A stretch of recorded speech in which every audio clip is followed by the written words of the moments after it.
10 లక్షల మంది, 9 రోజులు, 3 రథాలు, ఒక్క నమ్మకం. పూరి జగన్నాథ స్వామి. ప్రపంచంలోనే అతిపెద్దదైన పూరి జగన్నాథ్ రథయాత్ర ఈ ఇయర్ ఎప్పుడు జరుగుతుందో చెప్తాను. ఈ రీల్ ని సేవ్ చేసుకోండి.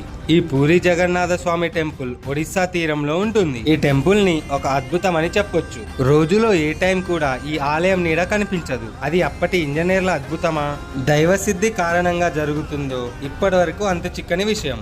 ఈ ఆలయం శిఖరంపై నుండే జెండా గాలికి ఆపోజిట్ డైరెక్షన్ లో ఎగురుతుంది. ప్రతిరోజు ఒక పూజారి శిఖరం పైకి ఎక్కి జెండాని మారుస్తూ ఉంటారు. ఒక్కరోజు జెండా మార్చకపోతే 18 సంవత్సరాల పాటు గుడి మూసేయాలని నమ్మకం.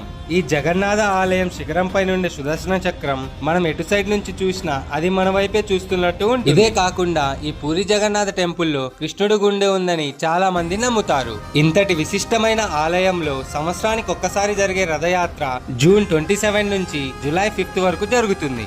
ఈ రథయాత్రకి మీరు ఎవరితో వెళ్ళాలనుకుంటున్నారో వాళ్ళకి వీడియోని షేర్ చేయండి. ఇలాంటి మరిన్ని వీడియోస్ కోసం మన పేజ్ ని ఫాలో చేసేయండి.